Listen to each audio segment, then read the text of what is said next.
Hello friends, उम्मीद है सब लोग अच्छे होंगे और अच्छा कर रहे होंगे। मैं सुशील वर्मा। मैंने यूट्यूब पे अपना एक चैनल सेटअप किया है मैथ्स इन डीप के नाम से। तो अगर अभी तक आपने उस चैनल को सब्सक्राइब नहीं किया है तो प्लीज़ उस चैनल को सब्सक्राइब करें, लाइक करें, अपने दोस्तों के साथ शेयर करें और बेल आइकन दबा दें, जिससे कि जब भी मेरी कोई नई वीडियो अपलोड हो तो आपके पास उसकी नोटिफिकेशन पहुँच जाए। तो चलिए शुरू करते हैं। तो ये मेरा मैट्रिक्स चैप्टर का लेक्चर नंबर 9 है। ठीक है, इससे प्रीवियस के लेक्चर में हमने एलिमेंट्री ट्रांसफॉर्मेशंस की बात कर ली थी पूरी तरीके से। हमने देखा था कि मैट्रिक्स का इन्वर्स क्या होता है, इन्वर्स कब एग्जिस्ट करता है, और 2-3 थ्योरम्स को हम लोगों ने क्या किया था, प्रूव किया था। तो इस लेक्चर में हम लोगों ने क्या प्लान किया था, इस लेक्चर के लिए हम लोगों ने प्लान किया था कि हमें इस लेक्चर में जो हमने एलिमेंट्री ट्रांसफॉर्मेशन सीखे हैं उनकी सहायता से हमें देखना है कि किसी मैट्रिक्स का इन्वर्स हम कैसे निकालते हैं। ठीक है, तो चलिए शुरू करते हैं। तो जब भी इन्वर्स निकालने की बात आती है तो हमेशा दो चीजें हैं कि कब हम एलिमेंट्री रो ट्रांसफॉर्मेशन यूज करेंगे और कब हम एलिमेंट्री कॉलम ट्रांसफॉर्मेशन यूज करेंगे। ठीक है, क्योंकि ऐसा नहीं है कि हम किसी मैट्रिक्स का इन्वर्स निकाल रहे हैं तो कुछ स्टेप्स में हमने एलिमेंट्री रो ट्रांसफॉर्मेशन यूज कर लिया और कुछ स्टेप्स में हमने एलिमेंट्री कॉलम ट्रांसफॉर्मेशन यूज कर लिया। वैसा करेंगे तो हमारा क्वेश्चन गलत हो जाएगा।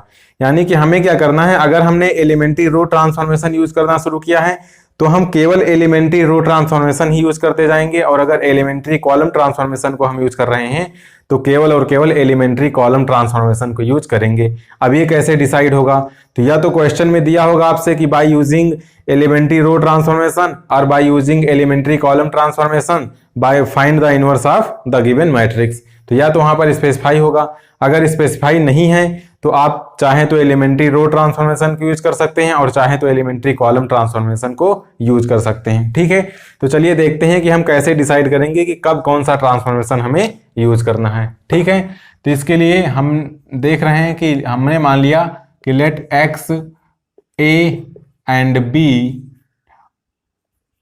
Are 3 matrices. ठीक है, हमने मान लिया कि हमारे पास एक्स ए और बी क्या है, कोई 3 मैट्रिसेस हैं और ये कुछ इस तरीके से हैं कि ए और बी का जब प्रोडक्ट करते हैं तो हमारा एक्स आ जाता है। ठीक है, अब यह एक प्रकार की इक्वेशन ही तो लिखी हुई है भाई, X equal to A B है। तो जैसे आप याद करिए कि जब हम लीनियर इक्वेशंस को सॉल्व करते थे, जैसे कि यहाँ पे लिखा है, यहाँ पे अगर मैं आपके सामने लिख दूं कि 2x + 3y 2x + 3y = 4। अब क्या करते थे कि जब भी हम इसके लेफ्ट साइड में कोई ऑपरेशन करते थे तो वही काम हम क्या करते थे, राइट साइड में करते थे। इससे क्या होता था, ये इक्वेशन बैलेंस बनी रहती थी। जैसे अगर हम यहाँ पर 5 से मल्टीप्लाई कर रहे हैं तो इधर भी हम 5 से मल्टीप्लाई करते थे। ठीक है, अगर इस साइड में हम 2 का एडिशन कर रहे हैं तो इधर भी हम 2 का एडिशन करते थे। इससे क्या होता था कि हमारा लेफ्ट हैंड साइड और राइट हैंड साइड दोनों बैलेंस बना रहता था। तो वही काम अब यहाँ पे क्या है, यहाँ पर हम मल्टीप्लाई और एडिशन नहीं कर रहे हैं, यहाँ पर हम एलिमेंट्री ट्रांसफॉर्मेशन यूज कर रहे हैं। तो हमें इस तरीके से एलिमेंट्री ट्रांसफॉर्मेशन यहाँ पे यूज करनी है कि ये इक्वेशन हमेशा क्या हो, बैलेंस बनी रहे। ठीक है, तो अब इसके 2 रूल हैं। ठीक है, कौन कौन से रूल हैं वो हम देख लेते हैं।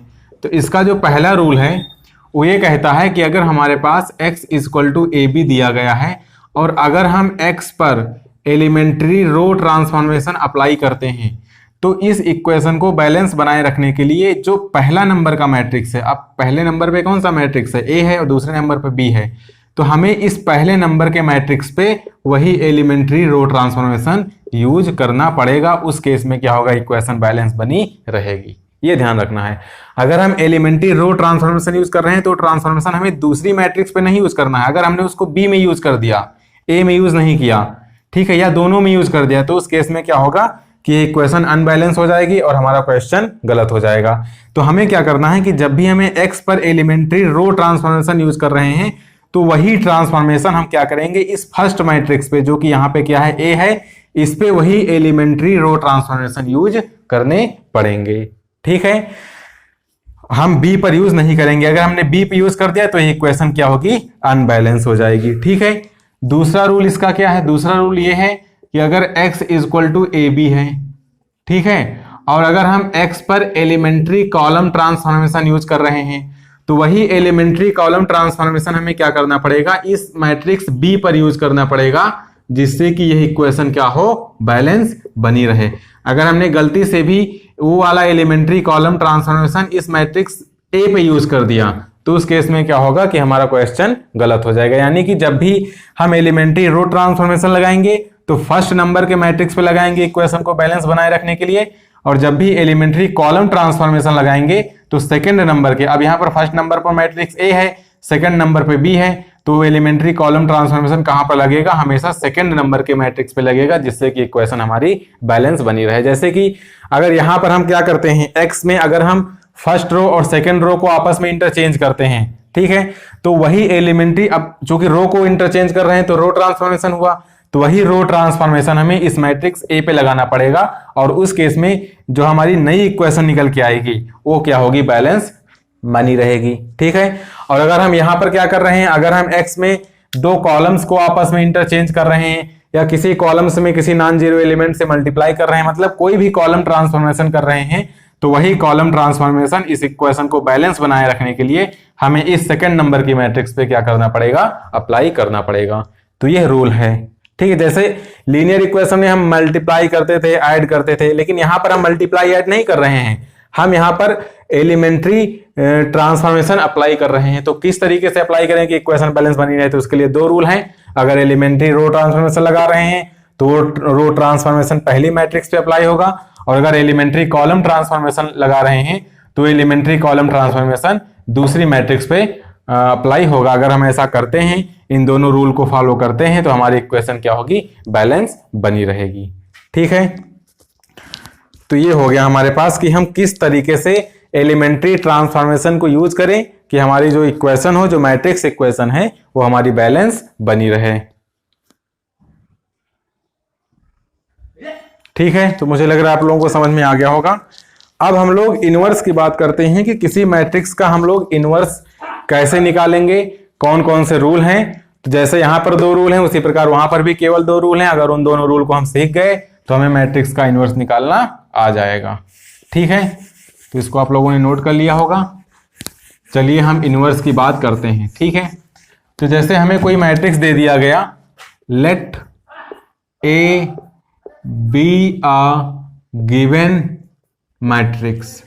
ठीक है, हमने मान लिया कि ए क्या है, ए हमारे पास कोई गिवन मैट्रिक्स है, और वो हमसे ए इनवर्स के बारे में पूछ रहा है कि ए इनवर्स इसका क्या होगा, और वो कह रहा है कि बाय एलिमेंट्री ट्रांसफॉर्मेशंस आपको ए इनवर्स फाइंड करना है। तो हम कैसे चलेंगे, तो जब भी इनवर्स निकालने की बात आएगी तो हम दो इक्वेशंस हमारे पास होंगी। ठीक है, पहली इक्वेशन हम लेके चलेंगे ए इक्वल टू आई ए, ठीक है, और दूसरी इक्वेशन लेके चलेंगे ए इक्वल टू ए आई। अब आप देख रहे हैं कि आइडेंटिटी मैट्रिक्स है, आइडेंटिटी मैट्रिक्स से मल्टीप्लाई करने पर वही मैट्रिक्स आ जाता है। तो ए इक्वल टू ए इक्वेशन हमारी क्या है, बैलेंस है। ठीक है, अब हम किस केस में कौन सा ट्रांसफॉर्मेशन यूज करेंगे ये देखना है। इस केस में रो ट्रांसफॉर्मेशन या कॉलम ट्रांसफॉर्मेशन यूज करेंगे, या इस केस में रो ट्रांसफॉर्मेशन या कॉलम ट्रांसफॉर्मेशन यूज करेंगे। यही दो बातें हमें जाननी है, जो कि बहुत ही इंपॉर्टेंट है। तो देखिए, अब यहां पर फर्स्ट, अब ये डिसाइड करेगा हमारा आइडेंटिटी मैट्रिक्स। मैं आपको याद रखने का तरीका बता रहा हूं। आप जब भी ये डिसाइड करना हो कि हम एलिमेंट्री रो ट्रांसफॉर्मेशन अप्लाई करें या कॉलम, तो आप आइडेंटिटी मैट्रिक्स को देखेंगे। अगर आइडेंटिटी मैट्रिक्स हमारा फर्स्ट पोजीशन पे है, भाई ये क्या है, ये फर्स्ट पोजीशन है अगर आरएचएस में देखा जाए, और ये क्या है, ये सेकंड पोजीशन है। ठीक है, ये क्या है, फर्स्ट पोजीशन है। तो अगर आइडेंटिटी मैट्रिक्स हमारा फर्स्ट पोजीशन पे है तो उस केस में हम अप्लाई करेंगे कौन सा ट्रांसफॉर्मेशन, एलिमेंट्री रो ट्रांसफॉर्मेशंस। और अगर आइडेंटिटी मैट्रिक्स हमारा सेकंड पोजीशन पे है तो उस केस में हम कौन सा ट्रांसफॉर्मेशन यूज करेंगे, उस केस में हम यूज करेंगे एलिमेंट्री कॉलम ट्रांसफॉर्मेशंस। ठीक है, या अगर वो हमसे कह रहा है कि by using elementary row transformations find the inverse of the matrix, तो हमें कौन सी इक्वेशन लेके चलनी पड़ेगी, हमें ए इक्वल टू आई ए लेके चलनी पड़ेगी। ठीक है, और अगर वो कह रहा है कि by using elementary column transformations find the inverse of matrix, तो हमें कौन सी इक्वेशन लेनी पड़ेगी, हमें ये वाली इक्वेशन लेनी पड़ेगी। ठीक है, तो किसी तरीके से भी कह सकता है। ठीक है, अगर वो स्पेसिफाई नहीं करता है तो आप चाहे ये इक्वेशन लें, मतलब अगर ये इक्वेशन लेके चल रहे हैं तो कॉलम ट्रांसफॉर्मेशन लगाएंगे, और अगर ये इक्वेशन लेके चल रहे हैं तो रो ट्रांसफॉर्मेशन लगाएंगे। ठीक है, अब हम, तो हमें क्या करना पड़ेगा, पहले मैट्रिक्स दिया रहेगा, हमसे कहेगा कि इसका इनवर्स निकालो बाय यूजिंग एलिमेंट्री ट्रांसफॉर्मेशंस। तो आप चाहे ये इक्वेशन यूज करें चाहे ये इक्वेशन यूज करें, आंसर आपका सेम आना है। तो पहले तो आप ये डिसाइड करेंगे कि हम कौन सा इक्वेशन यूज करेंगे, वो आप पे है। ठीक है, आप अगर इस इक्वेशन को यूज कर रहे हैं तो आपको बस इतना ध्यान रखना है कि रो ट्रांसफॉर्मेशन लगाने हैं, और अगर ये इक्वेशन यूज कर रहे हैं तो आपको इतना ध्यान रखना है कि आपको कॉलम ट्रांसफॉर्मेशन लगाने हैं। अब इतना डिसाइड करने के बाद आगे क्या करेंगे, तो आगे ये वाला काम करेंगे कि जैसे हमारे पास यहाँ पर ए मैट्रिक्स है, अब हमने कहा कि इस केस में हमें क्या करना है, रो ट्रांसफॉर्मेशन लगाने हैं। तो हम क्या करेंगे कि इस मैट्रिक्स ए पे एलिमेंट्री रो ट्रांसफॉर्मेशन तब तक लगाएंगे जब तक कि हमारा आइडेंटिटी मैट्रिक्स में कन्वर्ट ना हो जाए। ठीक है भाई, ए मैट्रिक्स है उसको हमें आइडेंटिटी मैट्रिक्स में कन्वर्ट करना है by using elementary row transformations. तो हमारे पास बहुत सारे ट्रांसफॉर्मेशंस हैं, दो रो को इंटरचेंज कर सकते हैं, रो में किसी भी नॉन जीरो नंबर से मल्टीप्लाई कर सकते हैं, किसी रो में किसी नॉन जीरो नंबर से मल्टीप्लाई करके उसको किसी दूसरे रो में ऐड कर सकते हैं। तो उन सब चीजों को यूज करते हुए अभी हम देखेंगे कि कैसे यूज करते हैं, लेकिन फिलहाल अभी उन सब चीजों को यूज करते हुए हमें क्या करना पड़ेगा, इस मैट्रिक्स ए को आइडेंटिटी मैट्रिक्स में चेंज करना पड़ेगा किसी भी तरीके से। ठीक है, अब क्या करना पड़ेगा कि जो एलिमेंट्री रो ट्रांसफॉर्मेशन हम इस मैट्रिक्स ए पे लगा रहे थे, वही एलिमेंट्री रो ट्रांसफॉर्मेशन हम कहां पर लगाएंगे, हम इस आइडेंटिटी मैट्रिक्स आई पे लगाएंगे। ये ध्यान रखिएगा। जैसे अगर यहां पर हमने उसी स्टेप में, जैसे यहां पर अगर हमने फर्स्ट स्टेप में फर्स्ट रो और सेकंड रो को इंटरचेंज किया, तो उसी फर्स्ट स्टेप में हम इस आइडेंटिटी मैट्रिक्स के भी फर्स्ट रो सेकंड रो को इंटरचेंज करेंगे। जैसे कि हमने इस ए के किसी रो में या ith रो में किसी नॉन जीरो एलिमेंट से मल्टीप्लाई किया, तो हमें क्या करना पड़ेगा, उसी स्टेप में इस आइडेंटिटी मैट्रिक्स के उसी रो में उसी नॉन जीरो एलिमेंट से मल्टीप्लाई करना पड़ेगा। अगर हम ऐसा करते हैं तो हमारी इक्वेशन हमेशा बैलेंस बनी रहेगी। तो आपने क्या करना है, आपने सबसे पहले इस मैट्रिक्स ए पे एलिमेंट्री रो ऑपरेशंस अप्लाई करते जाने हैं और तब तक अप्लाई करना है जब तक कि यह आइडेंटिटी मैट्रिक्स में कन्वर्ट ना हो जाए। जैसे ही ये आइडेंटिटी मैट्रिक्स में कन्वर्ट हो गया, अब क्या करना है कि जो जो ट्रांसफॉर्मेशन, अब हम दोनों के साथ साथ ट्रांसफॉर्मेशन लगाएंगे, इस पे लगाए फिर इस पे, वही ट्रांसफॉर्मेशन इस पे लगा दिया, तो फर्स्ट स्टेप में हो गया। सेकंड स्टेप में जो ट्रांसफॉर्मेशन ए पे लगाए वही आइडेंटिटी पे लगा दिया। इस ए के साथ कोई छेड़खानी नहीं करनी है। अगर इस ए के साथ आपने छेड़खानी की तो आपका क्वेश्चन वहां पे गलत हो गया। मतलब जैसे रखा हुआ है वैसे आप इसको क्या करेंगे, इस ए को रखा रहने देंगे, इसको हमें डिस्टर्ब नहीं करना है। डिस्टर्ब हमें करना है तो केवल इस लेफ्ट हैंड साइड के मैट्रिक्स ए को और इस आइडेंटिटी मैट्रिक्स को। अब हम वही ट्रांसफॉर्मेशन आइडेंटिटी मैट्रिक्स पे लगाते जा रहे हैं। तो भाई आइडेंटिटी मैट्रिक्स पे जब हम ट्रांसफॉर्मेशन अप्लाई करेंगे तो अब आइडेंटिटी मैट्रिक्स तो रह नहीं जाएगा, वो भी कुछ नया मैट्रिक्स चेंज होकर आ जाएगा। जैसे कि हमारा ए आई में कन्वर्ट हो गया, तो मान लिया कि आइडेंटिटी मैट्रिक्स हमारा किसी नई मैट्रिक्स बी में कन्वर्ट हो जा रहा है। अब वो भी कुछ भी हो सकता है, बस हमारा काम यहीं पे खत्म हो गया। तो यही जो मैट्रिक्स बी होगा यही क्या हो जाएगा, हमारा ए इनवर्स हो जाएगा। यानी कि अगर यहां से हम ए इनवर्स देखेंगे तो ए इनवर्स यहाँ पे क्या आ जाएगा, बी के बराबर आ जाएगा। चलिए एक बार मैं दोबारा रिपीट कर देता हूं। हमें एक मैट्रिक्स दिया गया, हमसे कह रहा है कि इसका आपको इनवर्स निकालना है बाय यूजिंग एलिमेंट्री ट्रांसफॉर्मेशन। तो सबसे पहला काम होगा, हम ये इक्वेशन यूज करना चाहते हैं कि ये यूज करना चाहते हैं, ये आप पे है, कोई भी यूज करिए। मान लिया हम ये यूज कर रहे हैं, तो हम जानते हैं कि जब भी आइडेंटिटी मैट्रिक्स को हम फर्स्ट पोजीशन में लेंगे तो हमेशा रो ट्रांसफॉर्मेशन यूज करेंगे। अब हम इस मैट्रिक्स ए पे रो ट्रांसफॉर्मेशन अप्लाई करते जाएंगे और तब तक अप्लाई करेंगे जब तक कि यह आइडेंटिटी मैट्रिक्स में कन्वर्ट नहीं हो जाता है। और सेम वही ट्रांसफॉर्मेशन हम इस आइडेंटिटी मैट्रिक्स पे यूज करेंगे। ठीक है, तो ये क्या होगा, अब ये चेंज होते होते मान लिया किसी नए मैट्रिक्स बी में हो गया और इस ए को हमें डिस्टर्ब नहीं करना है, तो इसको हमने ऐसे लिख दिया। और जैसे ही ये मैट्रिक्स आइडेंटिटी पे कन्वर्ट हो जाएगा वहीं पर हम मतलब ट्रांसफॉर्मेशन अप्लाई करना रोक देंगे, क्योंकि यही हमारा उद्देश्य था। तो यहां से जो ये आइडेंटिटी मैट्रिक्स कन्वर्ट होकर नई मैट्रिक्स बी बन जा रहा है, यही हमारा क्या हो जा रहा है, ए का इनवर्स हो जा रहा है। अब यहाँ पे बात करते हैं, सेम काम यही करते हैं। अब अगर हम ये इक्वेशन लेके इनवर्स निकालना चाहते हैं तो हम जानते हैं कि अगर आइडेंटिटी मैट्रिक्स सेकंड पोजीशन पे तो हमें कॉलम ट्रांसफॉर्मेशन अप्लाई करने हैं। अब सेम वही काम करना है, एलिमेंट्री कॉलम ट्रांसफॉर्मेशन इस मैट्रिक्स ए पे अप्लाई करते जाने हैं और तब तक अप्लाई करने हैं जब तक कि यह आइडेंटिटी मैट्रिक्स में चेंज ना हो जाए। अब मैंने क्या कहा था, ए को डिस्टर्ब नहीं करना है, ए के साथ कोई भी छेड़खानी नहीं करनी है। तो यहां पर भी ए के साथ कोई भी छेड़खानी नहीं करनी है, इसको हम एज इट इज रखे रहेंगे। ठीक है, और इस आइडेंटिटी मैट्रिक्स पे हमें क्या करना है, वही कॉलम ट्रांसफॉर्मेशन अप्लाई करने हैं। तो जब कॉलम ट्रांसफॉर्मेशन अप्लाई करने हैं तो ये मैट्रिक्स चेंज होगा तो मान लिया कोई नया मैट्रिक्स हमारे पास बी हो गया। तो यही जो बी निकल के आ गया यही हमारे पास क्या हो गया, यही हमारे पास ए का इनवर्स हो गया। ठीक है, तो ये प्रोसेस पहले आपको समझना पड़ेगा। तो अभी हम लोग एग्जांपल लेंगे और देखेंगे कि कैसे एलिमेंट्री ट्रांसफॉर्मेशंस को यूज करके हम इसका इनवर्स निकाल सकते हैं। ठीक है, तो आपने क्या करना है, पहले आपको डिसाइड करना है आप एक इक्वेशन यूज कर रहे हैं कि एक इक्वेशन यूज कर रहे हैं। उसी के हिसाब से ये तय होगा कि कौन सा ट्रांसफॉर्मेशन हमें लगाना है, रो ट्रांसफॉर्मेशन लगाना है या फिर कॉलम ट्रांसफॉर्मेशन लगाना है। या उसमें पर्टिकुलरली उसने मेंशन कर दिया क्वेश्चन में कि by using elementary row transformation, तो आपको कौन सा इक्वेशन यूज करना है, A equal to I A use करना है। या उसने मेंशन कर दिया कि by using elementary column transformation, तो आपको कौन सा इक्वेशन यूज करना है, ये वाला इक्वेशन यूज करना है। तो इस बात का ध्यान रखना है। आप पता चले कि वो यूज कर रहे हैं कॉलम ट्रांसफॉर्मेशंस और इक्वेशन ये वाली यूज कर रहे हैं, तो वहां पर आपका क्वेश्चन गलत हो जाएगा। या आप यूज कर रहे हैं रो ट्रांसफॉर्मेशन और इक्वेशन ये वाली यूज कर रहे हैं, तो वहां पर भी आपका क्वेश्चन गलत हो जाएगा। तो इस बात को आपको बहुत ही ध्यान रखना है। ठीक है, तो चलिए एग्जाम्पल लेते हैं और वहां से सीखते हैं कि हम कैसे इनवर्स मैट्रिक्स का निकालेंगे। तो अच्छा, मैंने कहा है कि इस इक्वेशन में हमेशा रो ट्रांसफॉर्मेशन ही क्यों यूज करेंगे। मैंने कहा कि अगर कॉलम यूज कर लेंगे इस इक्वेशन में तो इक्वेशन अनबैलेंस हो जाएगी।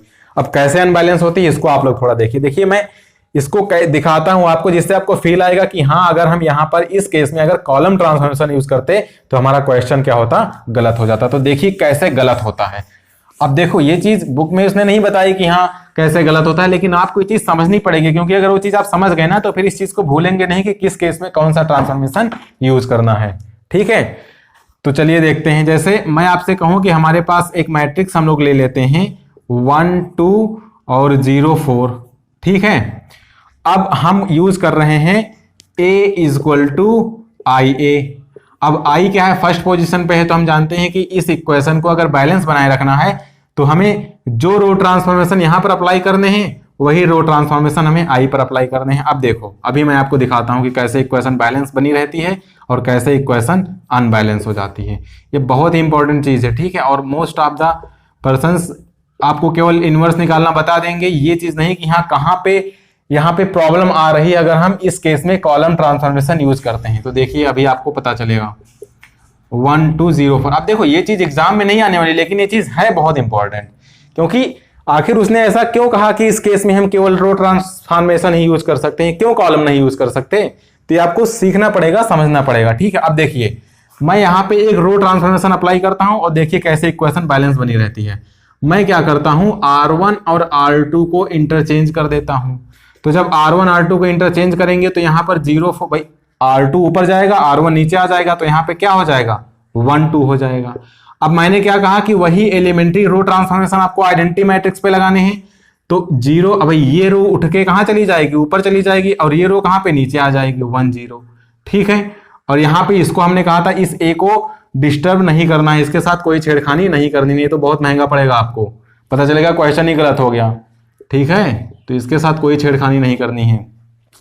अब मैंने कहा कि इक्वेशन बैलेंस बनी है, तो बैलेंस बनाए रखने के लिए क्या करना पड़ेगा, अगर इन दोनों को मल्टीप्लाई करें तो इसके बराबर आना चाहिए। अब देखो, अगर मैं इन दोनों को मल्टीप्लाई करता हूं तो 0 का 1 से, 1 का 0 से, तो 0 + 0 यानी कि यहाँ 0 आ जाएगा। 0 का 2 से 0, और फिर मल्टीप्लाई करना आप लोगों को मैंने सिखाया था पहले, इस रो को इस कॉलम से, तो 0 का 2 से 0, फिर 1 का 4 से, तो यहाँ हो गया 4। अब देखिए वही चीज यहाँ पे आती चली जा रही है और वही चीज आएगी, क्योंकि मैंने कहा इस केस में जब एलिमेंट्री रो ट्रांसफॉर्मेशन यूज करते हैं तो इक्वेशन पे कोई इफेक्ट नहीं पड़ता है। मैंने यहाँ पे 2 रो को इंटरचेंज कर लिया है। आप कोई भी एलिमेंट्री ट्रांसफॉर्मेशन यूज कर लें, चाहे सेकंड वाला जिसमें हम किसी नॉन जीरो एलिमेंट से मल्टीप्लाई करते थे, या थर्ड वाला रो ट्रांसफॉर्मेशन यूज कर लें, कोई भी यूज कर लें, ये इक्वेशन हमेशा बैलेंस बनी रहेगी। इसीलिए उसने कहा है कि इस केस में आपको हमेशा एलिमेंट्री रो ट्रांसफॉर्मेशन यूज करनी है इनवर्स निकालने के लिए। अभी देखना कैसे इस केस में कॉलम अप्लाई करने पर अनबैलेंस हो जाती है इक्वेशन। अब देखो, इस रो का इस कॉलम के साथ, तो 1 का 0 के साथ 1 का 1 के साथ 1 और 0 का 0 के साथ 0, तो यहाँ पे 1 आ गया। 1 का 2 के साथ 2 और 0 का 4 के साथ 0, तो यहाँ पे 2 आ गया। अब देखो 0 4 1 2 0 4 1 2, तो मैंने एलिमेंट्री रो ट्रांसफॉर्मेशन अप्लाई किया, लेकिन क्या इक्वेशन अनबैलेंस हुई? इक्वेशन अनबैलेंस नहीं हुई। इक्वेशन क्या है, दोनों साइड इक्वल आ रहे हैं, यानी कि बैलेंस बनी हुई है। अब देखिए अगर मैं इसमें कॉलम ट्रांसफॉर्मेशन अप्लाई करता हूं तो कैसे इक्वेशन अनबैलेंस होती है। ठीक है, तो इस चीज अभी आपको फील आएगा कि हाँ ये चीज गलत हो सकती थी। ठीक है, अब देखो मैं कॉलम ट्रांसफॉर्मेशन यूज कर रहा हूं। कॉलम ट्रांसफॉर्मेशन कौन सा यूज कर रहा हूं? मैं कॉलम ट्रांसफॉर्मेशन यूज कर रहा हूं। मैं चाहता हूं कि C1 और C2 आपस में क्या हो, इंटरचेंज हो जाए। ठीक है।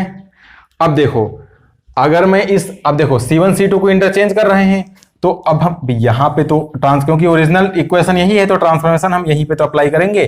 तो ये फर्स्ट कॉलम है, सेकंड कॉलम है, तो सेकंड कॉलम को पहली पोजीशन पे ले आओ, तो ये 2 4 हो गया, और इसको कहाँ लिए जाओ, बाद में लिए जाओ, तो ये हो गया 1 0। ठीक है। अब वही काम हम इस आइडेंटिटी मैट्रिक्स पे अप्लाई करते हैं, तो इस सेकंड कॉलम को कहाँ पे ले आओ, फर्स्ट पोजीशन पे ले आओ, तो यहाँ पे 0 1 हो गया, और इसको कहाँ पे लिए जाओ, यहाँ पे लिए जाओ, तो ये क्या हो गया 1 0 हो गया। और इसको हमने क्या कहा, इसके साथ कोई छेड़खानी नहीं करनी, नहीं तो बहुत महंगा पड़ने वाला है, तो इसको हमें क्या करना है, एज इट इज लिख लेना है।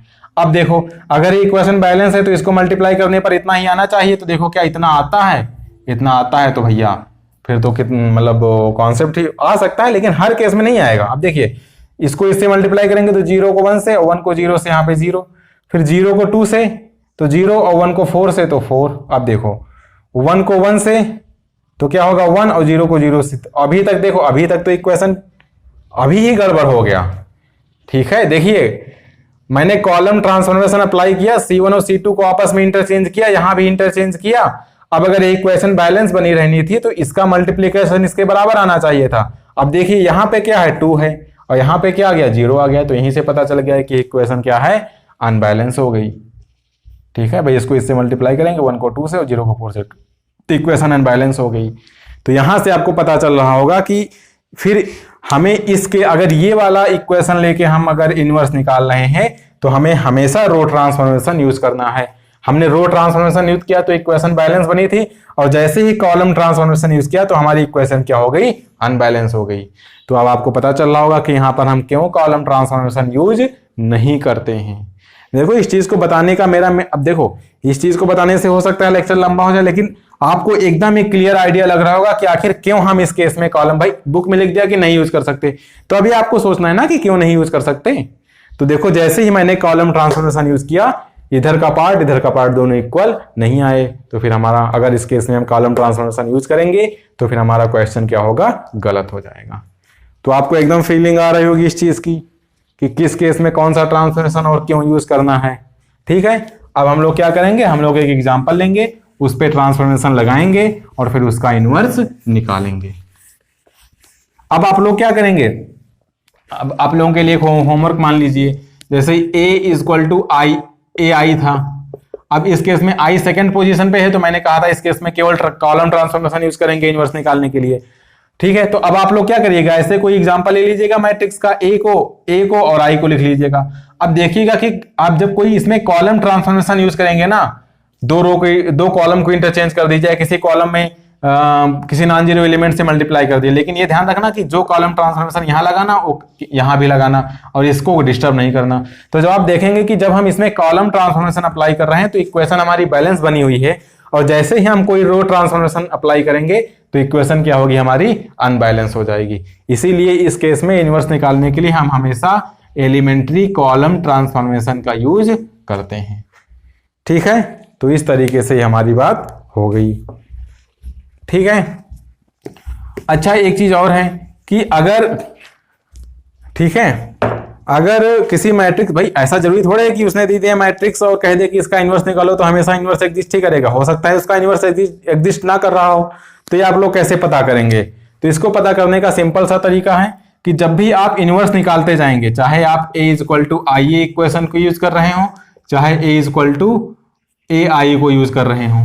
ठीक है, a equal to I A equal to जाइए, नहीं a equal to A I. ठीक है, तो यहां पे क्या है कि आप एलिमेंट्री, अब यहां पे क्या अप्लाई करेंगे, एलिमेंट्री रो ट्रांसफॉर्मेशन, यहां पे क्या अप्लाई करेंगे, एलिमेंट्री कॉलम ट्रांसफॉर्मेशन। ठीक है, अब अगर आप एलिमेंट्री रो और एलिमेंट्री यहां पे कॉलम ट्रांसफॉर्मेशन अप्लाई करते जाते हैं और बीच में कोई स्टेप ऐसा आता है जिसमें इस मैट्रिक्स ए का, जैसे इसमें अप्लाई कर रहे हैं, तो इसका कोई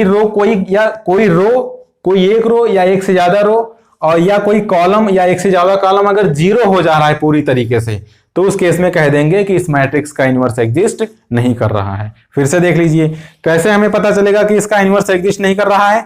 तो हम ट्रांसफॉर्मेशन लगाते जा रहे हैं, बीच में एक ऐसा मैट्रिक्स ए कन्वर्ट होके आ गया। ठीक है, ये ए मैट्रिक्स कन्वर्ट होके एक ऐसा स्टेप आ गया जिसमें इसका कोई रो या कुछ रोज जीरो हो जा रहे हैं एकदम पूरी तरीके से, हर एक एलिमेंट उस रो में जीरो है, जैसे कि फर्स्ट रो जीरो यानी कि फर्स्ट रो का हर एक एलिमेंट जीरो हो जा रहा है, या कुछ कॉलम्स जीरो हो जा रहे हैं किसी भी केस में, ठीक है, तो उस केस में कहेंगे कि इस मैट्रिक्स का जो इनवर्स है वो एग्जिस्ट नहीं कर रहा है, ठीक है। तो इस तरीके से हमें पता चल जाएगा कि इनवर्स एग्जिस्ट कर रहा है कि एग्जिस्ट नहीं कर रहा है। तो चलिए एग्जांपल लेते हैं और उससे देखते हैं कि किसी मैट्रिक्स का इनवर्स हम कैसे निकालेंगे। तो मैं आपकी बुक का एग्जांपल ले रहा हूं, इसमें एग्जांपल नंबर 23 दिया हुआ है ठीक है, एनसीईआरटी की बुक है, एग्जांपल नंबर 23, और इसमें जो हमारे पास मैट्रिक्स दी गई है, मैट्रिक्स दी गई है 1 है, 2 है, और यहाँ पे 2 है, और यहाँ पे क्या है -1 है। और हमें क्या करना है, हमसे कह रहा है कि आपने इस मैट्रिक्स का क्या करना है, आपने इस मैट्रिक्स का इनवर्स निकालना है। सो फ्रेंड्स, हमें इस मैट्रिक्स का इनवर्स निकालना है एलिमेंट्री ट्रांसफॉर्मेशंस को यूज करके। तो अब बात यह आती है कि हम किस ट्रांसफॉर्मेशंस को यूज करेंगे, हम एलिमेंट्री रो ट्रांसफॉर्मेशंस को यूज करेंगे या एलिमेंट्री कॉलम ट्रांसफॉर्मेशंस को यूज करेंगे।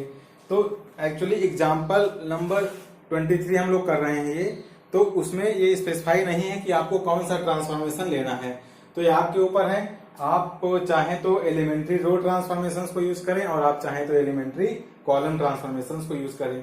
अब अगर हम एलिमेंट्री रो ट्रांसफॉर्मेशंस को यूज कर रहे हैं, ठीक है, तो उस केस में हम इक्वेशन कौन से लेके चलेंगे, उस केस में हम इक्वेशन लेके चलते हैं A = IA ERT के केस में।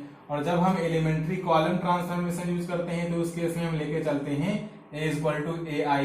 ये किस केस में होता है, ये एलिमेंट्री कॉलम ट्रांसफॉर्मेशन के केस में होता है, ठीक है। तो आपको समझाने के लिए मैं क्या कर रहा हूं कि इसको पहले मैं एलिमेंट्री रो ट्रांसफॉर्मेशन से इसका इनवर्स निकाल रहा हूं। तो देखिए कैसे इसका इनवर्स निकालते हैं। अब अगर एलिमेंट्री रो ट्रांसफॉर्मेशन यूज करना है तो हमें ये इक्वेशन लेनी पड़ेगी, यानी कि हमें लेना पड़ेगा A = IA को। तो हम क्या करते हैं, यहाँ पे पुट कर देते हैं। तो A हमारे पास दिया गया है 1 2 और 2 -1, ठीक है, और I क्या दिया गया है, I दिया गया है 1 0 और 0 1, ठीक है। अब हमने कहा था कि इस A के साथ कोई छेड़खानी नहीं करनी है आपको, तो इसको क्या करेंगे, एज इट इज यहाँ पर लिखा रहने देंगे। अब देखिए हमें इसको कन्वर्ट करना है किसमें, इसको मैंने क्या बताया था कि इस मैट्रिक्स पे हमें तब तक एलिमेंट्री ट्रांसफॉर्मेशन, अब यहाँ पर एलिमेंट्री रो ट्रांसफॉर्मेशन यूज कर रहे हैं, तो इस पे तब तक एलिमेंट्री रो ट्रांसफॉर्मेशन यूज करने हैं जब तक ये आइडेंटिटी मैट्रिक्स में कन्वर्ट ना हो जाए। और जैसे ही ये मैट्रिक्स आइडेंटिटी मैट्रिक्स में कन्वर्ट हो जाएगा, हम क्या करेंगे, वहां पर फर्दर ट्रांसफॉर्मेशंस को यूज करना रोक देंगे, वही उसी स्टेप में हमारा इनवर्स निकल आएगा। और जो एलिमेंट्री रो ट्रांसफॉर्मेशन हम यहाँ पर यूज करेंगे वही एलिमेंट्री रो ट्रांसफॉर्मेशन हम इस आइडेंटिटी मैट्रिक्स में यूज करेंगे, ठीक है। तो चलिए देखते हैं कैसे करते हैं इसे। अब देखिए हमें इसको बनाना है आइडेंटिटी मैट्रिक्स, इस मैट्रिक्स को क्या बनाना है, इसको बनाना है आइडेंटिटी मैट्रिक्स। आइडेंटिटी मैट्रिक्स बनाने के लिए आइडेंटिटी इस तरीके का होना चाहिए, यानी कि यहाँ पे 0 आना चाहिए और यहाँ पे +1 आना चाहिए, ठीक है। तो कैसे अब मैं क्या करता हूं, पहले यहाँ पे 0 बनाता हूं। आप किसी को भी 0 बनाइए, कोई फर्क नहीं पड़ने वाला है, केवल ट्रांसफॉर्मेशन अलग होंगे, आंसर एक ही आने वाला है, ठीक है। अब देखिए थोड़ा सोचिए इस बात को कि यहाँ पे हम इस 2 की पोजीशन पे हम 0 को कैसे ला सकते हैं, ऐसा कौन सा एलिमेंट्री रो ट्रांसफॉर्मेशन है जो कि यहाँ पे 0 दे देगा। तो हमें देख रहे हैं कि यहां पर क्या है, हमारे पास इस पोजीशन पे 1 है, तो अगर हम फर्स्ट रो में 2 से मल्टीप्लाई कर दें और फिर सेकंड रो में से फर्स्ट रो को घटा दें तो यहाँ पे 2 आ जाएगा पहले जब इसमें 2 से मल्टीप्लाई करेंगे, और जब इसमें से इसको घटाएंगे तो 2 - 2 यानी कि 0, तो यहाँ पे क्या आ जाएगा, 0 आ जाएगा। तो हम कौन सा ट्रांसफॉर्मेशन यूज कर रहे हैं, हम ट्रांसफॉर्मेशन यूज कर रहे हैं R2 में R2, क्योंकि R2 को ट्रांसफॉर्म कर रहे हैं और R2 में से R1 का जस्ट डबल सब्सट्रैक्ट कर रहे हैं, ठीक है। तो अब मैंने क्या कहा था कि अभी चूंकि आप लोग सीख रहे हैं तो कैलकुलेशन मिस्टेक ना हो, इसलिए आप क्या कर सकते हैं, थोड़ा सा यहाँ पे रेफर कर सकते हैं, फर्दर आपकी प्रैक्टिस हो जाएगी तो आप उस स्टेप को डायरेक्ट कर लीजिएगा। तो अब R2 - 2 R1 करना है। R2 हमारे पास क्या है भाई, सेकंड रो क्या है, सेकंड रो ये वाली है, तो R2 हमारे पास है 2 - 1, ठीक है। और 2 R1 करना है, तो जब R1 का डबल करेंगे तो यहाँ पर 2 से मल्टीप्लाई होगा तो 2 × 2, और यहाँ पर भी 2 से मल्टीप्लाई होगा तो 2 × 4। अब इसको क्या करना है, इसमें से सब्सट्रैक्ट कर देना है। अब चूंकि फर्स्ट रो में तो कोई हम ट्रांसफॉर्मेशन कर नहीं रहे हैं, तो उसको हम क्या करेंगे, एज इट इज यहाँ पर लिख लेंगे। यहाँ भी फर्स्ट रो को एज इट इज लिख लेंगे। अब देखिए यहाँ पर क्या आएगा, तो यहाँ पर क्या आएगा 2 - 2, तो यहाँ पे आ जाएगा 0। यहाँ पे क्या आएगा, देखो ये चीज क्या लिखी हुई है, ये चीज लिखी है -1 और -4, तो -1 - 4 क्या आ जाएगा, यहाँ पे आ जाएगा -5। अब सेम एलिमेंट्री रो ट्रांसफॉर्मेशन हमें यहाँ पर भी यूज करने हैं, तो R2 - 2R1। अब यहाँ पर R2 क्या है, तो ये वाली रो है, तो 0 1 हो गया। 2R1, अब R1 का जस्ट डबल करेंगे तो यहाँ पे 2 आ जाएगा, 1 में 2 से मल्टीप्लाई होगा, फिर 0 में 2 से मल्टीप्लाई होगा तो 0। अब इसमें से इसको क्या करना है, सब्सट्रैक्ट कर देना है, तो ये हो गया। अब 0 - 2, तो यहाँ पे क्या हो जाएगा -2, और 1 - 0, तो यहाँ पे क्या हो जाएगा 1 हो जाएगा। ठीक है, तो ये हमारा पहला स्टेप का ट्रांसफॉर्मेशन हो गया। अब चलिए आगे बढ़ते हैं। अब देखिए इसमें क्या करते हैं, अब आइडेंटिटी होने के लिए क्या होना चाहिए इस मैट्रिक्स में, जहां पर ये -5 लिखा है यहाँ पे +1 होना चाहिए। अब तो सोचिए यहाँ पे +1 कैसे कर सकते हैं। ठीक है, हमें सोचना है कि इस -5 की पोजीशन पर हम +1 कैसे कर सकते हैं।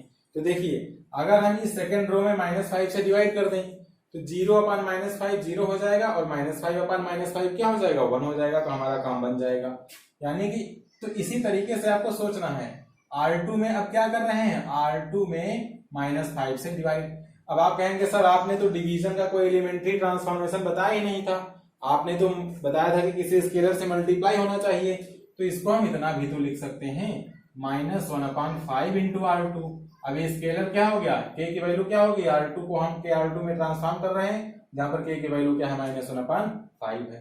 तो अब R2 में क्या कर रहे हैं -5 से डिवाइड, तो इस बार भी R1 में कोई चेंज नहीं कर रहे हैं, तो R1 को क्या करेंगे एज इट इज यहाँ भी लिख लेंगे और एज इट इज यहाँ भी लिख लेंगे। R2 में -5 से डिवाइड करना है, तो ये 0 - 5, तो 0 में -5 से डिवाइड करेंगे तो 0, और -5 में -5 से डिवाइड करेंगे तो 1 आ जाएगा। यहाँ पर जब डिवाइड करेंगे तो -2/-5, ठीक है, तो ये हो गया +2/5, और यहाँ पे क्या हो जाएगा 1/-5। ठीक है, अब इसको आइडेंटिटी मैट्रिक्स होने से कौन रोक रहा है, ये 2 रोक रहा है। अगर 2 की पोजीशन पे 0 हो जाए तो हमारा काम बन जाएगा।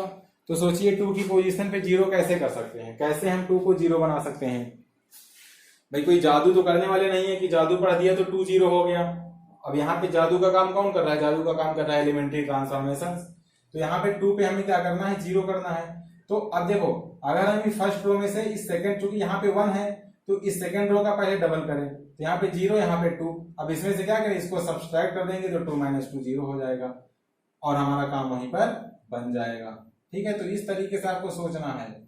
तो अब R2, अब देखो इस बार हम R1 में ट्रांसफॉर्म कर रहे हैं, तो R1 में से क्या चाहते हैं, R1 में से हम R2 का जस्ट डबल सब्सट्रैक्ट करना चाहते हैं। तो देख लीजिए R1 क्या है, R1 हमारे पास है 1 2, और 2R2 करना है, तो 2R2 ये R2 है, इसमें 2 से मल्टीप्लाई करेंगे तो 0 में 0 हो जाएगा, और 2 बन जाए यहाँ पे 2 हो जाएगा। अब इसमें से इसको क्या करना है, सब्सट्रैक्ट करना है। तो इस बार R1 में चेंज होगा, R2 में कोई चेंज नहीं होगा, तो R2 को क्या करते हैं एज इट इज यहाँ भी लिख लेते हैं, और R2 को हम एज इट इज यहाँ भी लिख लेते हैं। ठीक है, अब यहाँ पे क्या आएगा 1 - 0, तो यहाँ पे क्या हो जाएगा 1 हो जाएगा। यहाँ पे क्या आएगा 2 - 2, तो यहाँ पे क्या हो जाएगा 0 हो जाएगा, और ये क्या होगी आइडेंटिटी मैट्रिक्स में कन्वर्ट हो गई। इसका मतलब है कि फर्दर हमें कोई भी एलिमेंट्री ट्रांसफॉर्मेशन अब अप्लाई नहीं करना है इस स्टेप के बाद में। अब जो ट्रांसफॉर्मेशन यहाँ पे यूज किया था इस स्टेप में, उसको यहाँ भी यूज कर देते हैं। R1 - 2R2 करना है, तो R1 यहाँ पे क्या है, R1 यहाँ पे 1 0 ही तो है, और R2 का करना है जस्ट डबल, तो 2/5 में पहले 2 से मल्टीप्लाई होगा तो यहाँ पे हो जाएगा 4/5, और फिर -1/5 में 2 से मल्टीप्लाई होगा तो ये हो जाएगा -2/5। ठीक है, अब क्या करना है, माइनस करना है, तो यहाँ पे माइनस, यहाँ पे माइनस। अब ये लिखा है 1 - 4/5, तो क्या हो जाएगा 1/5, तो यहाँ पे क्या हो गया 1/5 हो गया। और ये चीज देखिए क्या लिखी है, ये लिखा है 0 - -2/5, तो माइनस इंटू माइनस हो जाएगा प्लस, तो ये हो गया 0 + 2/5, तो यहाँ पे क्या आ जाएगा, यहाँ पे आ जाएगा +2/5। अब मैंने क्या बताया था, ये हो गया हमारा आइडेंटिटी मैट्रिक्स। इसको कोई नई मैट्रिक्स मान लेते हैं, तो इसको हमने बी नाम दे दिया, ये ए दे दिया, तो यही जो हमारा बी निकल के आता है यही क्या होता है, यही हमारा इनवर्स होता है। ठीक है, तो अगर मैं आपसे कहूं कि इस केस में ए का इनवर्स निकल के क्या आया, ठीक है, इस केस में मैं अगर आपसे कहूं कि ए का इनवर्स निकल के क्या है, तो ए का इनवर्स क्या है बी, और बी की वैल्यू क्या है, बी जो है वह एक मैट्रिक्स ही तो है, और बी की वैल्यू क्या है, यहाँ पे हमारे पास है 1/5, यहाँ पे है 2/5, और यहाँ भी है 2/5, और यहाँ पे क्या है -1/5। तो इस तरीके से हमने एलिमेंट्री रो ट्रांसफॉर्मेशंस को यूज करके क्या किया, इस मैट्रिक्स का इनवर्स निकाल लिया। ठीक है, तो इसमें कोई रॉकेट साइंस नहीं है कि आप लोग समझ नहीं पाएंगे, पढ़ेंगे तो कुछ भी समझ लेंगे, ठीक है, लेकिन हाँ पढ़ना पड़ेगा। अब आप सोचिए कि बगैर पढ़े समझ लें तो उसका तो भाई मेरे पास भी कोई हल नहीं है, ठीक है, पढ़ेंगे तो समझ में आ जाएगा। तो देखिए अब उसने क्या किया है, मैंने तो इसको एलिमेंट्री रो ट्रांसफॉर्मेशन को यूज करके सॉल्व किया है, उसने क्या किया है, उसने फर्दर एलिमेंट्री कॉलम ट्रांसफॉर्मेशन को यूज किया है और सॉल्व किया है। तो ये काम आपका है, आप क्या करेंगे, एलिमेंट्री कॉलम ट्रांसफॉर्मेशन को यूज करेंगे। आप जानते हैं कौन कौन से एलिमेंट्री कॉलम ट्रांसफॉर्मेशन होते हैं, और फिर इसका इनवर्स निकालेंगे। ठीक है, मैं फिलहाल एग्जांपल नंबर 24 को एलिमेंट्री कॉलम ट्रांसफॉर्मेशन की सहायता से एक्सप्लेन कर दूंगा।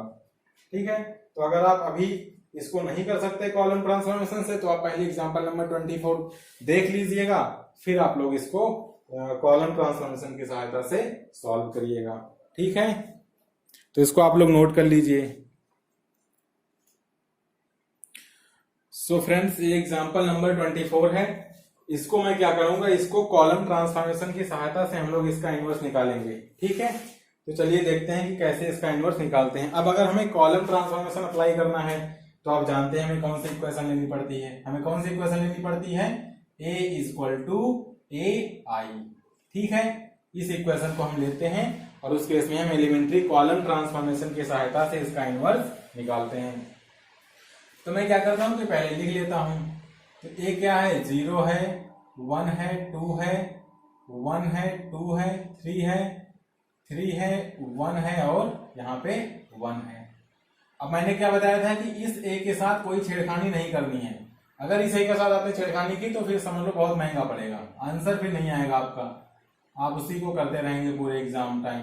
ठीक है, 1 0 0 0 1 0 और यहाँ पे 0 0 1।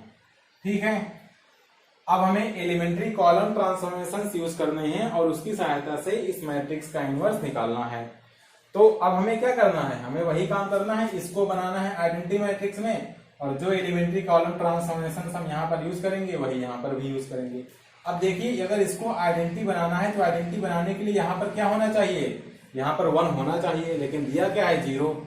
तो सोचिए कैसे हम यहाँ पर 1 बना सकते हैं, लेकिन कॉलम ट्रांसफॉर्मेशन को यूज करके। तो देखिए, आप कह सकते हैं कि सर इसको यहाँ पे ले आओ, तो और इसको यहाँ पे ले आओ, तो वहां पे 1 हो जाएगा, लेकिन वो कौन सा ट्रांसफॉर्मेशन होगा, वो एलिमेंट्री रो ट्रांसफॉर्मेशन होगा।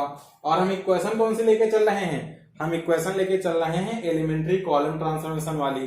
तो अगर हमने वैसा काम कर दिया तो क्वेश्चन हमारा हाथ से गया। ठीक है, तो इसीलिए हम रो ट्रांसफॉर्मेशन अप्लाई नहीं करेंगे।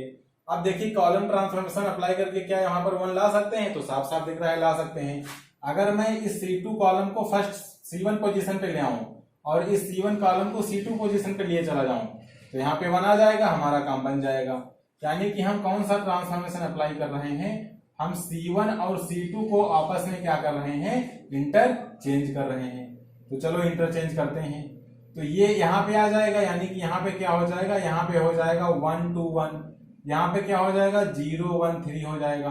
बाकी थर्ड कॉलम के साथ हमने कोई छेड़खानी नहीं की है, तो 2 3 1 रहेगा, एज इट इज रखा रहेगा। अब वही काम यहाँ करना है, क्योंकि जो ट्रांसफॉर्मेशन यहाँ अप्लाई करते हैं वही यहाँ अप्लाई करते हैं। क्यों, इक्वेशन को बैलेंस रखने के लिए। मैंने आपको एक एग्जांपल लेके बताया था कि अगर हम इस इक्वेशन में, या जो हम एलिमेंट्री रो ट्रांसफॉर्मेशन वाली इक्वेशन लेते हैं, अगर उसमें हम कॉलम ट्रांसफॉर्मेशन अप्लाई करते हैं तो कैसे हमारा इक्वेशन अनबैलेंस हो जाता है। मैंने एक एग्जांपल लेके आपको बताया था। ठीक है, उसको आप लोग अच्छे से देख लीजिएगा। तो अब क्या करेंगे, यहाँ पे आ जाएगा सेकेंड कॉलम, यानी कि यहाँ पे आ जाएगा 0 1 0, यहाँ पे आ जाएगा 1 0 0, और यहाँ पे क्या हो जाएगा 0 0 1 हो जाएगा। ठीक है, तो यहाँ पे तो हमारा 1 आ गया, जो कि हमारा मेन मोटिव था। अब देखिए, अब हमें इसको आइडेंटिटी बनाने के लिए क्या करना पड़ता है, इसको आइडेंटिटी बनाने के लिए सोचिए क्या करना पड़ता है, यहाँ पे हमें 0 करना पड़ता है, इस 2 की पोजीशन पे। भाई अगर आइडेंटिटी बनाना है तो यहाँ पे क्या आना चाहिए, यहाँ पे हमारे पास 0 आना चाहिए। अब यहाँ पे 0 कैसे ला सकते हैं, आप लोग को सोच के बताइए। अगर हमें यहाँ पे 0 लाना है तो कैसे ला सकते हैं, कॉलम ट्रांसफॉर्मेशन यूज करके। अगर इस कॉलम में से, थर्ड कॉलम में से अगर फर्स्ट कॉलम का डबल करके घटा दें, जब इसका डबल करेंगे तो 2 1 जा 2, यहाँ पे 2 आएगा, और 2 में से 2 को घटाएंगे तो 0 आ जाएगा, तो यहाँ पे 0 आ जाएगा, हमारा काम बन जाएगा। यानी कि इस बार हम कौन सा ट्रांसफॉर्मेशन यूज कर रहे हैं, हम थर्ड कॉलम को ट्रांसफॉर्म कर रहे हैं किस तरीके से, C3 में से C1 का डबल घटा दे रहे हैं। ठीक है, तो चलिए अब मैंने फिर वही कहा था, आप रफ वर्क कर सकते हैं यहाँ पर। ठीक है, अब देखिए घटाएंगे तो क्या आएगा, यहाँ पे क्या आएगा, अगर हम इसको सब्सट्रैक्ट करते हैं, C3 माइनस 2C1 है, यहीं पे कर लेते हैं, C3 माइनस 2C1 है। अब देखिए C3 क्या है, 231 है, 231 है, और C1 का जस्ट डबल करना है, तो इस C1 का अगर डबल करेंगे तो 2 1 जा 2, 2 2 जा 4, और 2 1 जा 2, और इसके बीच में लगा देंगे माइनस का साइन। ठीक है, अब देखो C3 में चेंज कर रहे हैं तो C1 C2 को एज इट इज यहाँ पे लिख लेंगे, तो 1 2 1 और 0 1 3। ठीक है, अब यहाँ भी क्या करेंगे, C1 C2 को लिख लेंगे, तो 0 1 0 और 1 0 0। अब यहाँ पे क्या आएगा, 2 माइनस 2, यहाँ पे 0 आ जाएगा, 3 माइनस 4 तो यहाँ पे -1 आ जाएगा, और 1 माइनस 2 तो यहाँ भी -1 आ जाएगा। ठीक है, अब देखिए इसमें भी वही ट्रांसफॉर्मेशन करेंगे, तो यहाँ पर C3 क्या है, 0 0 1 है। अब C1 का करना है डबल, तो C1 अब ये तो है, इसका करेंगे डबल, तो 0 और 2 1 जा 2 और फिर 0। अब इसमें से इसको क्या कर देना है, सब्सट्रैक्ट कर देना है, तो 0 माइनस 0 0, 0 माइनस 2 -2 और 1 माइनस 0 1। तो इस तरीके से ये मैट्रिक्स हमारा ट्रांसफॉर्म होके आ गया। ठीक है, अब देखिए हम कौन सा ट्रांसफॉर्मेशन लगाएं, इसको आइडेंटिटी में फर्दर अगर हमें कन्वर्ट करना है तो हम कौन सा ट्रांसफॉर्मेशन लगाते हैं। ठीक है, अब देखो अगर हमें इसको आइडेंटिटी में कन्वर्ट करना है तो यहाँ पे 0 होना चाहिए कि नहीं होना चाहिए, होना चाहिए। तो क्या यहाँ पर हम 0 कर सकते हैं, कैसे कर सकते हैं, अगर देखो यहाँ पे क्या है -1 और यहाँ पे क्या है +1, अगर मैं C3 और C2 कॉलम को क्या कर दूं, ऐड कर दूं, तो 0 + 0 तो यहाँ पे तो 0 ही रहेगा, लेकिन यहाँ पे क्या होगा, -1 और +1 तो यहाँ पे 0 आ जाएगा। यानी कि इस बार हम कौन सा ट्रांसफॉर्मेशन C3 में चेंज कर रहे हैं, और C3 में क्या कर रहे हैं, C3 में C2 को ऐड कर दे रहे हैं। अब देखिए मैं इस पर डायरेक्ट करूंगा क्योंकि इसमें कुछ नहीं है, क्योंकि C1 और C2 में कोई इंटरचेंज नहीं हो रहा है, तो उसको फिर उसी तरीके से वही लिख लेंगे। तो ये हो गया 1 2 1, ये हो गया 0 1 3। अब C3 में C2 को ऐड कर रहे हैं, तो 0 + 0 0, -1 + 1 0, -1 + 3 2। ठीक है, इक्वल टू A। यहाँ पे क्या हो जाएगा, 0 1 0 और 1 0 0। यहाँ पे क्या होगा, अब इसमें ये कॉलम ऐड होगा, तो 0 + 1 यहाँ पे आ जाएगा 1, -2 + 0 यहाँ पे आ जाएगा -2, और 1 + 0 यहाँ पे क्या आ जाएगा, 1 आ जाएगा। तो इस तरीके से हमने C3 में क्या किया, C3 में C2 को ऐड कर दिया। ठीक है, अब देखो अब क्या करेंगे, अब हमें यहां पर क्या बनाना होता है, अब देखो अगर हम इसको आइडेंटिटी में कन्वर्ट करना है तो यहाँ पे 1 आना चाहिए। आप किसी भी एंट्री को पहले उठाइए, आप चाहें तो यहाँ पे पहले 0 बना सकते हैं। भाई मैं अपने हिसाब से कर रहा हूँ, अपने हिसाब से करेंगे, आंसर एक ही आना है। ऐसा हो सकता है कि थोड़ा, भाई अगर कोई स्टूडेंट ऐसा है जो थोड़ा अच्छे से ट्रांसफॉर्मेशन ले रहा है तो उसका जल्दी निकल आएगा, आप थोड़ा अच्छे से नहीं ले पा रहे हैं तो आपका थोड़ा देर से इनवर्स निकल सकता है, टाइम थोड़ा ज्यादा लग सकता है, लेकिन फाइनल आंसर वो हमेशा सेम आएगा। ठीक है, अब यहाँ पे हमें 1 बनाना पड़ेगा आइडेंटिटी के लिए, तो 1 बनाने के लिए क्या करें, अगर हम इस C3 कॉलम में 2 से डिवाइड करें तो हमारा काम बन जाएगा। ठीक है, तभी तो यहाँ पे 1 होगा। तो इस बार हम कौन सा ट्रांसफॉर्मेशन ले रहे हैं, इस बार हम कह रहे हैं कि जो C3 कॉलम है उसमें क्या करो, 2 से आप डिवाइड कर दो। तो फिर C1 C2 को इंटरचेंज नहीं कर रहे हैं तो उसको क्या करेंगे, एज इट इज लिख लेंगे। तो 1 2 1 0 1 3, और यहाँ पे आ जाएगा 0 0, और यहाँ पे जब 2 से डिवाइड करेंगे तो 0/2 0, 0/2 0 और 2/2 यहाँ पे क्या हो गया, 1 हो गया। फिर यहाँ पर भी C1 C2 को ऐसे लिख लेंगे, तो 0 1 0 और यहाँ पे 1 0 0, इसमें करना है 2 से डिवाइड, तो ये क्या हो जाएगा 1/2, यहाँ पर 2 से डिवाइड तो ये हो गया -1, और यहाँ पे 2 से डिवाइड तो हो गया हमारे पास 1/2 ठीक है। तो इसको देखिए, ठीक है, तो इसको देखिए कि मैंने C3 में क्या किया, मैंने 2 से डिवाइड कर दिया। अब देखिए क्या करना है, अब देखो इसको आइडेंटिटी, अभी ये आइडेंटिटी में नहीं बना है, अब आइडेंटिटी में बनाने के लिए क्या करना पड़ेगा, यहाँ 0 यहाँ 0 यहाँ 0। तो चलिए हम पहले यहाँ पर 0 बनाते हैं। तो यहाँ पर 0 कैसे बना सकते हैं, सोचिए, अगर हम इस C1 कॉलम में से C2 का डबल करके अगर घटा दें तो यहाँ पे 2 आ जाएगा, और 2 - 2 तो यहाँ पे 0 आ जाएगा। ठीक है, तो यहाँ पर हम क्या कर रहे हैं, अब इस बार हम कौन सा ट्रांसफॉर्मेशन ले रहे हैं, हम ट्रांसफॉर्मेशन ले रहे हैं C2 को इस बार नहीं, C1 को इस बार इंटरचेंज करना चाहते हैं। किस तरीके से, C1 में से C2 का 2 गुना घटाना चाहते हैं। तो इसको भी मैं देखिए डायरेक्ट करता हूं, यहाँ पे A हो गया। अब देखिए C1 में चेंज कर रहे हैं तो C2 C3 को एज इट इज लिख लेते हैं। तो 0 1 3 और 0 0 1, ठीक है, और यहाँ भी 1 0 और 0, और ये हो गया 1/2, और ये हो गया -1, और ये हो गया 1/2। अब C1 में से C2 का डबल करके क्या करना है, घटाना है। अब देखो जब C2 का डबल करेंगे तो यहाँ पे 2 और 0 से 0, और फिर 1 में से 0 को घटाएंगे तो 1 ही आएगा, तो यहाँ पे 1 हो गया। यहाँ पे 2 1 जा 2, और 2 - 2 करेंगे तो यहाँ पे 0 हो जाएगा। यहाँ पे 3 2 जा 6, और 1 - 6 करेंगे तो यहाँ पे -5 आ जाएगा। सेम काम यहाँ भी करो, यहाँ पे पहले 2 से मल्टीप्लाई करेंगे तो 2 1 जा 2, और 0 - 2 करेंगे तो -2 आ जाएगा। 2 को 0 से करेंगे तो 0, और 1 - 0 तो यहाँ पे क्या आ जाएगा, 1 आ जाएगा। और भाई 2 को 0 से 0, और 0 - 0 करेंगे तो यहाँ पे क्या आ जाएगा, यहाँ पे हमारे पास 0 आ जाएगा। ठीक है, तो इस तरीके से हमने क्या किया, इस ट्रांसफॉर्मेशन को यूज किया। अब देखिए अब क्या करना पड़ेगा, तो अब इसको आइडेंटिटी में अभी नहीं कन्वर्ट हुआ है, तो अब क्या करना पड़ेगा, देखो यहाँ पे क्या है, 3 है, हमें इस 3 को क्या बनाना पड़ेगा, 0 बनाना पड़ेगा। तो देखिए इस 3 को 0 कैसे बना सकते हैं, अगर मैं C2 में से C3 का ट्रिपल करके, मतलब C3 में 3 से मल्टीप्लाई करें और C2 में से अगर उसको सब्सट्रैक्ट कर दें तो यहाँ पे 3 1 जा 3 आएगा, और 3 - 3 क्या हो जाएगा, 0 आ जाएगा। तो उसको मैं यहाँ पर करता हूं। ठीक है, तो देखिए एक्चुअली थोड़ा ये लॉन्ग क्वेश्चन होता है क्योंकि हमें ट्रांसफॉर्मेशन यूज करने हैं। अब ये क्वेश्चन के ऊपर डिपेंड करेगा कि तुरंत निकल आता है, थोड़ा अगर एंट्रीज लेंथी दे दी तो फिर थोड़ा लॉन्ग क्वेश्चन हो जाता है। ठीक है, लेकिन उसमें डरने की कोई बात नहीं, क्योंकि सिंपल एडिशन सब्सट्रैक्शन यही करते जाना है, लेकिन थोड़ा पेशेंस से करना है।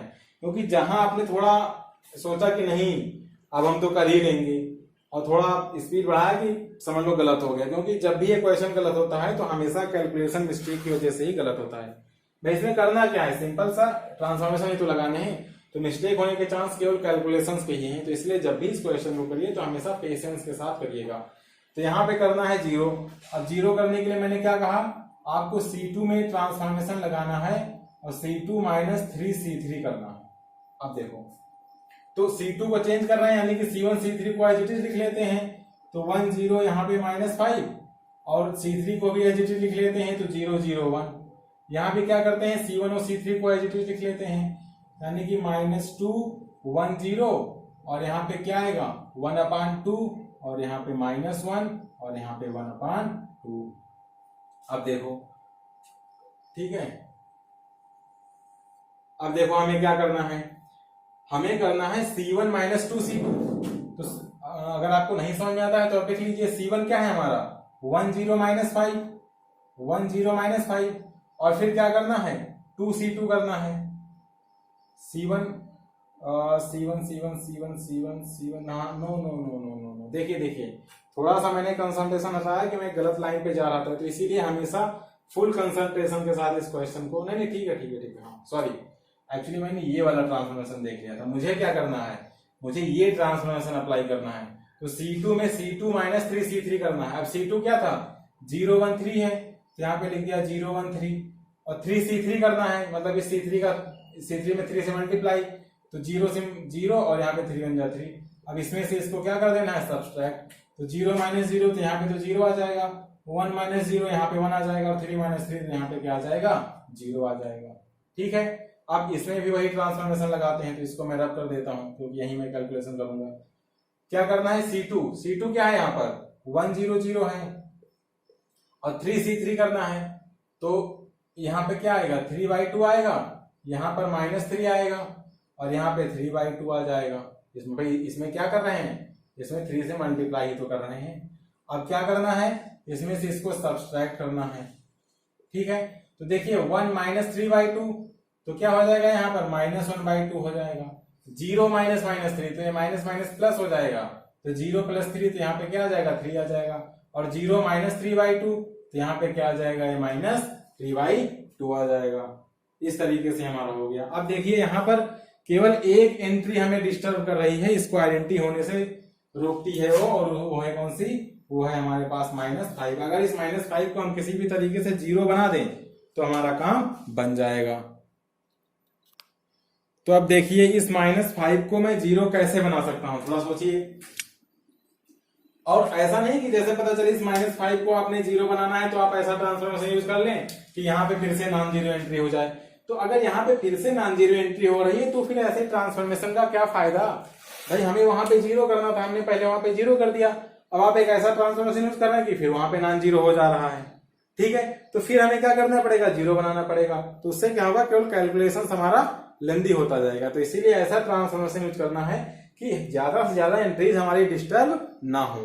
तो देखिए क्या कर सकते हैं, इस -5 को अगर 1 बनाना है, ठीक है, तो एक काम तो था कि इस कॉलम में हम -5 से क्या करें, भाई इस कॉलम में अगर -5 से डिवाइड कर दें तो यहाँ पे नहीं, इस -5 को क्या करना है, 0 बनाना है। ठीक है, तो अब 0 कैसे बना सकते हैं, तो इसके लिए अगर हम ये ट्रांसफॉर्मेशन यूज कर लें, आप लोग बताइएगा।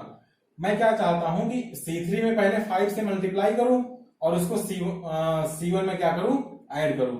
यानी कि मैं क्या कर रहा हूं, C1 में C1 + 5C3 कर रहा हूं, C1 + 5C3। इसमें 5 से मल्टीप्लाई करेंगे तो यहाँ पे 5 आ जाएगा, फिर यहाँ पे जोड़ेंगे तो -5 + 5 0 आ जाएगा।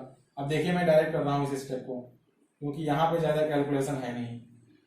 तो अब मैं C1 को चेंज कर रहा हूं तो C2 और C3 को एज इट इज लिख लेता हूं, तो 0 1 0 0 0 1। ठीक है, यहां भी क्या करता हूं, C2 C3 को डायरेक्ट ऐसे ही लिख लेता हूं, तो -1/2 3 -3/2, यहाँ पे आ जाएगा 1/2, यहाँ पे आ जाएगा -1 और यहाँ पे आ जाएगा 1/2। अब C1 में C1 + 5C3, तो अब इसका 5 टाइम्स करेंगे तो 5 को 0 से मल्टीप्लाई करेंगे 0 और 1 + 0 तो यहाँ पे 1 हो जाएगा। यहाँ पे 5 को 0 से मल्टीप्लाई करेंगे 0 और 0 + 0 तो यहाँ पे 0। यहाँ पर 5 को 1 से मल्टीप्लाई करेंगे 5 और -5 + 5 तो यहाँ पे 0। अभी देखो ये हमारा आइडेंटिटी मैट्रिक्स में चेंज हो गया। वही ट्रांसफॉर्मेशन हम यहाँ भी करते हैं, तो यहाँ पर हम कैलकुलेशन यूज कर लेते हैं, क्योंकि यहाँ पे थोड़ी एंट्रीज जो है लेंदी एंट्रीज हैं। तो C1 + 5C3, अब C1 क्या है, -2 1 0।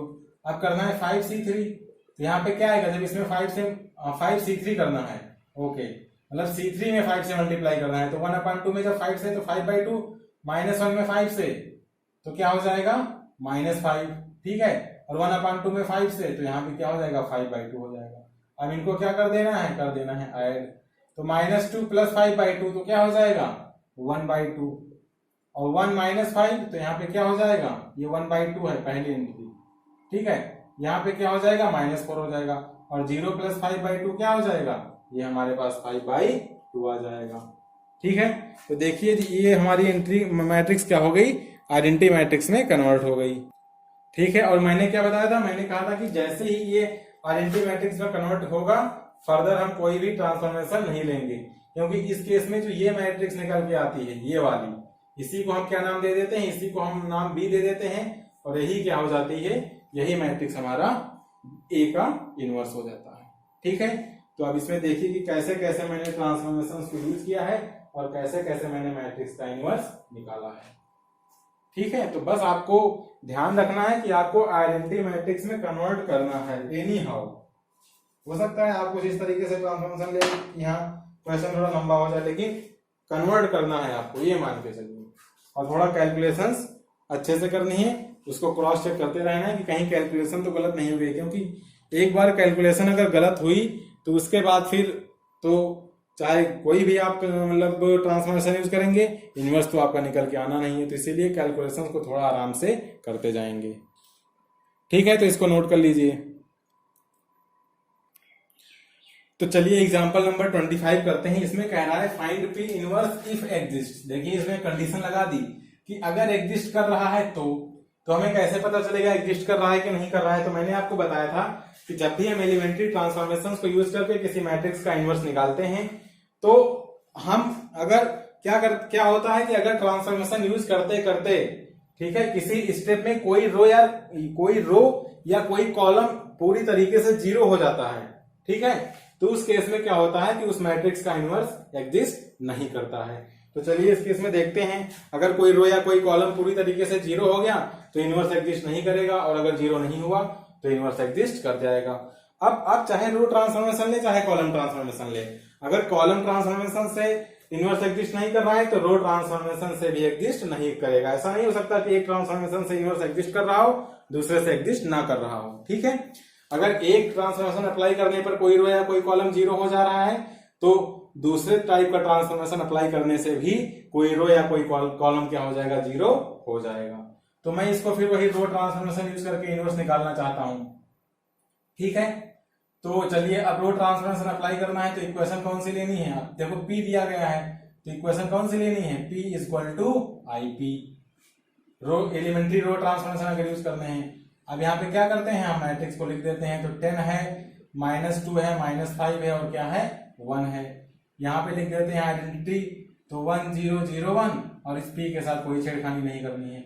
अब देखिए इसको हमें कन्वर्ट करना है, इस मैट्रिक्स को आइडेंटिटी मैट्रिक्स में कन्वर्ट करना है।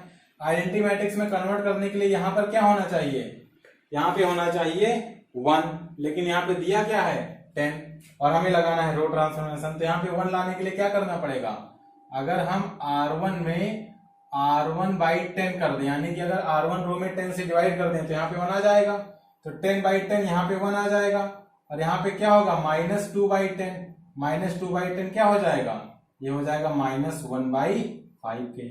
R2 में कोई चेंज नहीं किया तो इसको हम एज इट इज लिख लेते हैं। यहाँ पे क्या करेंगे, इसमें 10 से डिवाइड कर देंगे तो ये 1 बाई 10, 0 बाई 10 0 और यहाँ पे 0, यहाँ पे 1। अब देखिए क्या करना होता है, हमें यहाँ पे अगर इसको आइडेंटिटी में लाना है तो यहाँ पे 0 होना चाहिए। तो यहाँ पे 0 कैसे ला सकते हैं, इसके लिए देखिए, ठीक है, यहाँ पे अगर हमें 0 लाना है, अगर हम इस फर्स्ट रो में 5 से मल्टीप्लाई करके सेकंड में ऐड कर दें तो हम जानते हैं कि यहाँ पे क्या आ जाएगा भाई, यहाँ पे अगर फर्स्ट 5 से मल्टीप्लाई करते हैं तो 5 1 जा 5 और सेकंड में जब ऐड करेंगे तो -5 + 5 आ जाएगा 0। यानी कि इस बार हम R2 को चेंज करना चाहते हैं, R2 में +5 R1, R2 में R1 का 5 टाइम्स ऐड करना चाहते हैं। तो अलग करके देखते हैं, R2 है तो R2 को लिख लिया हमने -5 1। अब R1 का 5 टाइम्स करना है तो 1 में 5 से मल्टीप्लीकेशन 5 और -1/5 में 5 से मल्टीप्लीकेशन तो -1, और इनको करना है ऐड। अब देखिए ये -5 + 5 क्या हो जाएगा, अब देखो R1 में कोई ट्रांसफॉर्मेशन कर नहीं रहे हैं तो ये क्या हो गया, -1/5 हो गया। यहाँ पर क्या लिख लिया, 1/10 लिख लिया, यहाँ पे 0 लिख लिया। अब देखो यहाँ पे क्या आएगा, -5 + 5 0 आ गया, और 1 + -1 यानी कि 1 - 1, तो यहाँ पे क्या आ गया, 0 आ गया। काम खत्म यहीं पर। ये रो क्या हो गई, पूरी तरीके से इस रो का हर एक कॉलम क्या हो गया, 0 हो गया। यानी कि इस रो का हर एक एलिमेंट 0 है, ठीक है। आप चाहे तो यहाँ की कैलकुलेशन लिख सकते हैं, भाई R2 + 5 R1 है तो R2 क्या है, यहाँ पर 0 1 है और 5 R1, यानी कि जब इसमें 5 से मल्टीप्लाई करेंगे तो यहाँ पे क्या हो जाएगा 1/2, यहाँ पे 0, ठीक है। अब क्या करना है, ऐड करना है, तो यहाँ पे हो जाएगा ½ और यहाँ पे हो जाएगा 1। तो बस सिंपल से कैलकुलेशन में दिखाना चाहता था कि हाँ ठीक है, यहाँ पे फिलअप कर दीजिए, थोड़ा अच्छा लग रहा है देखने में, ठीक है। तो देखिए अब इस मैट्रिक्स का ये रो क्या हो गया, पूरी तरीके से 0 हो गया। तो इसका मतलब है कि इस केस में इस P मैट्रिक्स का इनवर्स एग्जिस्ट नहीं करता है। तो आप क्या लिखोगे, since on applying elementary transformations one row becomes 0 so the inverse of P does not exist। तो इस तरीके से कोई भी मैट्रिक्स दी गई है, आपसे अगर ये पूछ रहा है कि इसका इनवर्स एग्जिस्ट कर रहा है कि नहीं, तो आप एलिमेंट्री ट्रांसफॉर्मेशंस का वहां पर यूज कर सकते हैं। आप एलिमेंट्री ट्रांसफॉर्मेशंस को यूज करके उसका इनवर्स निकालिए, ठीक है। अगर कोई रो और कोई कॉलम, कोई रो या कोई कॉलम, ठीक है, 0 हो जा रहा है। अब यहाँ पे अगर ये कॉलम 0 हो जाता तो भी कह देते कि इसका इनवर्स एग्जिस्ट नहीं कर रहा है, ठीक है। तो अगर एलिमेंट्री ट्रांसफॉर्मेशन अप्लाई करने पर कोई रो या कोई कॉलम अगर 0 हो जा रहा है तो उस केस में कह देंगे कि उस मैट्रिक्स का इनवर्स एग्जिस्ट नहीं कर रहा है। और अगर एग्जिस्ट कर रहा है तो हमारा लास्ट स्टेप में निकल के वो इनवर्स आ जाएगा, ठीक है। तो मुझे लगता है कि आप लोगों को पूरी तरीके से समझ में आ गया होगा। फर्दर अगर आपको कोई डाउट है तो आप कमेंट करके पूछ सकते हैं, और कमेंट करके जरूर पूछा कीजिए अगर आपको कोई चीज समझ में नहीं आती है। और एक बात, अगर आप लोगों को किसी टॉपिक की विशेष रिक्वायरमेंट हो कि हाँ नहीं मुझे इस समय इस टॉपिक की बहुत ही ज्यादा रिक्वायरमेंट है, तो आप कमेंट में मुझे बता सकते हैं। मैं उस टॉपिक को प्रेफर करूंगा, जिस टॉपिक पर मेरे पास सबसे ज्यादा कमेंट आएंगे मैं प्रेफर करूंगा कि सबसे पहले उस टॉपिक पर लेक्चर बनाए जाएं। ठीक है, तो अच्छे से पढ़ाई करिए, और अगर आपको कुछ समझ नहीं आया है तो उसमें कोई चिंता की बात नहीं है। अभी हम लोगों को एक्सरसाइज 3.4 सॉल्व करनी है, और 3.4 में जितने भी क्वेश्चन हैं सब में हमें क्या करना है, एलिमेंट्री ट्रांसफॉर्मेशंस की सहायता से मैट्रिक्स का इनवर्स निकालना है। तो अगर यहाँ पर आपको कोई डाउट रह जा रहा है तो आप पहली बात तो पूछ सकते हैं कमेंट में। अगर आप फिर भी हिचकिचा रहे हैं, नहीं कौन पूछेगा, ठीक है, होता है ऐसा क्लास में, लेकिन हिचकिचाना नहीं चाहिए। अगर आप आज को नहीं पूछ पा रहे हैं तो फिर वो जो कंफ्यूजन होता है ना, वो फिर बहुत कष्ट देता है। तो अगर आप नहीं पूछ पा रहे हैं तो मतलब हम लोग एक्सरसाइज 3.4 करेंगे तो वहां से आपके सभी डाउट्स सॉल्व हो जाएंगे। तो चलिए हम लोग अपने नेक्स्ट लेक्चर में मिलते हैं, तब तक के लिए बाय बाय।